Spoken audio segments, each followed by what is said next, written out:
ஆச்சி மசாலா. எந்த சமையலும் ருசி தேடும் ரகசியம் 20 ரூபாய். குக்கர் விசில மறந்து உணவு வீணாகி போச்சா?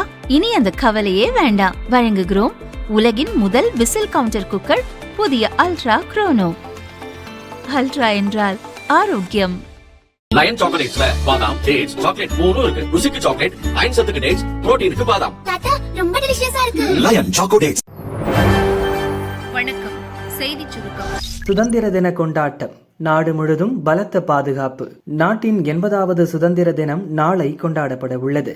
டெல்லி செங்கோட்டையில் பிரதமர் மோடி தேசிய கொடியேற்றி வைத்து நாட்டு மக்களுக்கு உரையாற்ற உள்ளார். தேசிய கீதத்திற்கு இணையான அந்தஸ்து வழங்கப்பட்டுள்ள தேசிய பாடல் வந்தே மாதரம் ஒலிக்கப்பட உள்ளது. முக்கிய தலைவர்கள், விஐபிக்கள் பங்கேற்கும் இந்த நிகழ்ச்சியை முன்னிட்டு டெல்லி முழுதும் போலீஸ் பாதுகாப்பு பலப்படுத்தப்பட்டுள்ளது. டெல்லிக்கு உள்ளே வரும் வாகனங்கள், வெளியேறும் வாகனங்கள் அனைத்திலும் போலீசார் சோதனை நடத்தி வருகின்றனர். பொதுமக்கள் வசதிக்காக நாளை காலை 4 மணி முதலே டெல்லி மெட்ரோ சேவை துவங்கிவிடும் என அறிவிக்கப்பட்டுள்ளது.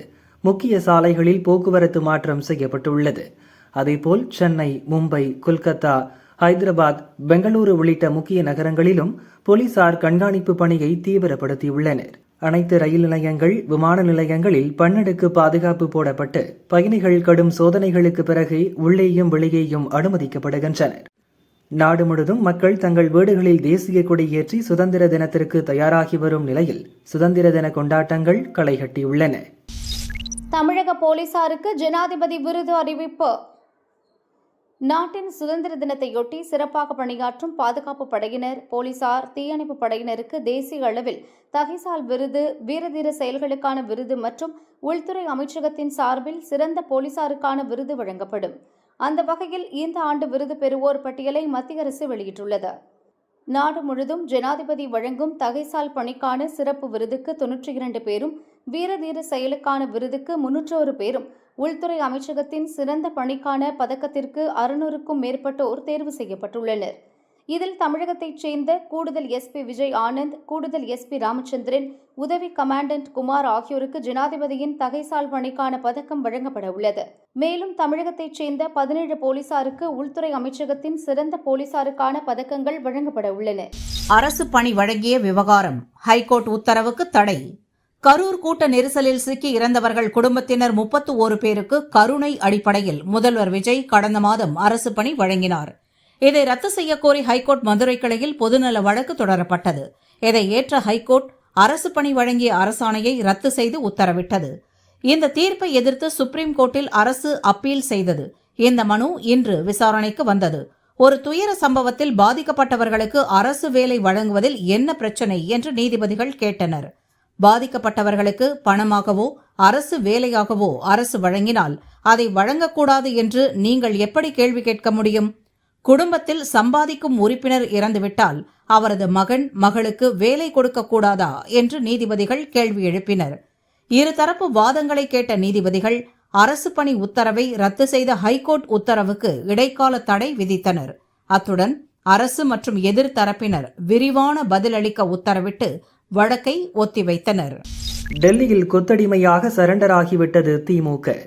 குடும்ப சொத்துக்களை காப்பாற்றிக் கொள்ள பாஜகவுடன் கூட்டணி வைக்க திமுக தயாராகிவிட்டது என்று அமைச்சர் நிர்மல்குமார் கூறினார். இல்லை, அவங்க ஆல்ரெடி முன்னாடி இப்போ பாஜகவோட மறைமுக கூட்டணி இருந்தாங்க, இப்போ நேரடியாக கூட்டணி இருக்காங்க. ஒரு எம்எல்ஏ அனிதா ராதாகிருஷ்ணன் சொல்கிறாரு திருச்சி சிவா விரைவில் கேபினெட் அமைச்சர் ஆவாங்க. ஸோ அப்போவே புரிஞ்சிருச்சு இவங்க எல்லாம் பேச்சுவார்த்தையை முடித்து விட்டு அடுத்த கட்டத்துக்கு நகர்ந்து விட்டாங்க. அதே நேரத்தில் அவங்களுடைய முன்னாள் எம்பி திரு கனிமொழி சோமு அவர்கள் சொல்கிறாங்க நிரந்தர எதிரியும் இல்லை, நண்பரும் இல்லைன்னு. அதே தான் பாரதிய ஜனதா கட்சியோடைய ஒரு தலைவர்னு சொல்கிறாங்க, திருமதி வானதி சீனிவாசன் சொல்கிறாங்க நிரந்தர நண்பரும் இல்லை, அரசியலில் நிரந்தர எதிரியும் இல்லைன்னு. அப்போ அவங்க கிட்டத்தட்ட 2001 சுச்சுவேஷனுக்கு வந்துட்டாங்க. திமுகவும் எப்படி பாரதிய ஜனதா கட்சிக்கு முதல்ல திமுக தமிழகத்தில் மிகப்பெரிய அங்கீகாரத்தை பெற்றுக் கொடுத்த திமுக இன்று மீண்டும் அவங்களுடைய குடும்பத்தை, சொத்துக்களை காப்பாற்ற, குடும்பத்தில் இந்த வழக்குகள் எல்லாம் அனைத்திலிருந்து காப்பாற்றிக் கொள்ள பாரதிய ஜனதா கூட நேரடியாக கூட்டணி வைக்க தயாராகி விட்டாங்கன்னு தெரியுது. இன்னைக்கு நேற்று இதுவரைக்கும் இந்தியா கூட்டணியில் யாரும் போகாத நிலையில்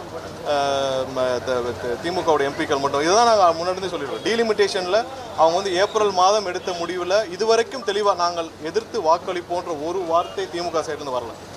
நம்ம தீர்மானத்துக்கு ஆதரிச்சிருக்காங்க. ஆனால் நாடாளுமன்றத்தில் இந்த டீலிமிட்டேஷன் சம்பந்தமாக மசோதா வந்தால் இதுவரை நாங்கள் எதிர்த்து வாக்களிப்போம் என்ற ஒரு வார்த்தை சொல்லவில்லை. ஏன்னா அன்றைக்கி நீங்கள் ஆளுங்கட்சியாக ஏப்ரலுக்கும் இப்போக்கும் என்ன மாறி இருக்குது, அப்போ ஆளுங்கட்சியாக இருந்தாங்க, இன்றைக்கி ஆட்சி இல்லை. அதனால் பிரச்சனை கேஸு எல்லாத்துலேயும் மக்களிடம் கொள்ளையெடுத்த பணங்களை காப்பாற்ற இன்றைக்கி ஒன்றிய அரசோட உதவி தேவை. அது ஒன்றுக்காக அவர்களை காப்பாற்றிக்கொள்ள இன்றைக்கி முழுவதுமாக முன்னாடி எப்படி தமிழகத்துடைய அனைத்து நலன்களையும் அடமானம் வச்சாங்களோ இன்றைக்கி அதே மாதிரி அவர்களும் போய் அடிமையாக திமுக டெல்லியில் அடிமையாக கொத்தடிமையாக சரண்டர் ஆயிட்டாங்க. பயிர்க்கடன் முழுவதும் தள்ளுபடி செய்யாவிட்டால் பதிலடி நிச்சயம். பயிர்க்கடனை முழுமையாக தள்ளுபடி செய்ய கோரியும் மேகதாது அணை விவகாரத்தில் தாவேக அரசு மெத்தனமாக செயல்படுவதாக கண்டித்தும் மாநிலம் முழுவதும் அதிமுக கண்டன ஆர்ப்பாட்டம் நடத்தியது.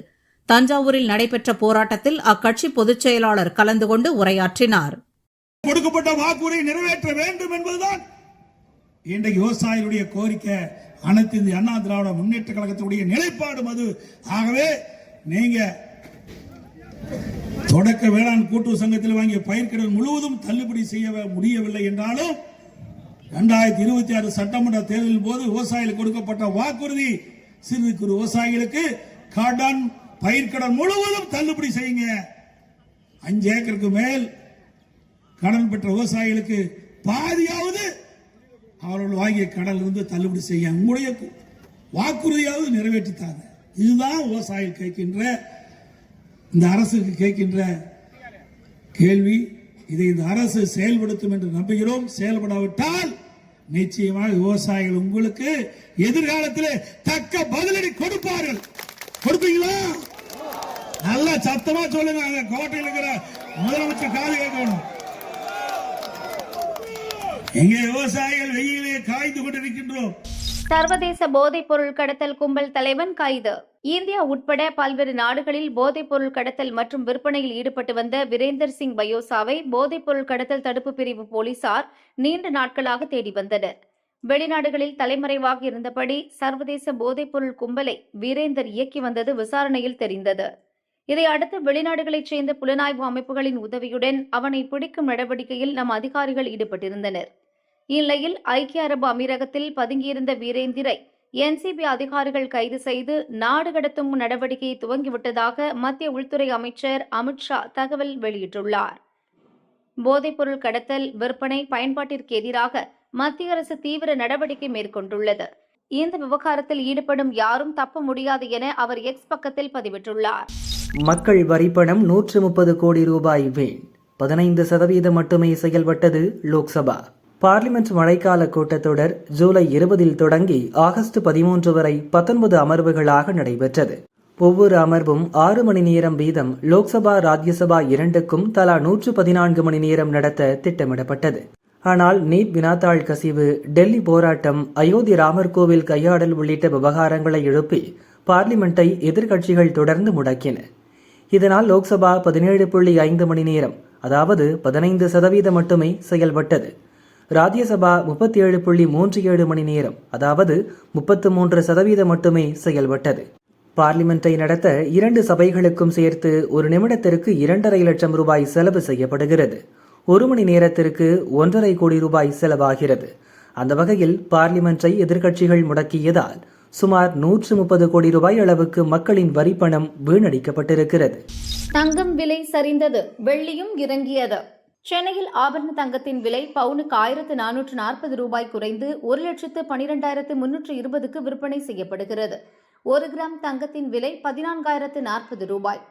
வெள்ளி விலை 3 நாட்களுக்கு பிறகு 1 கிலோவுக்கு 5,000 ரூபாய் குறைந்து 2,55,000 ரூபாய்க்கு விற்கப்படுகிறது. 1 கிராம் வெள்ளி விலை 255 ரூபாய்.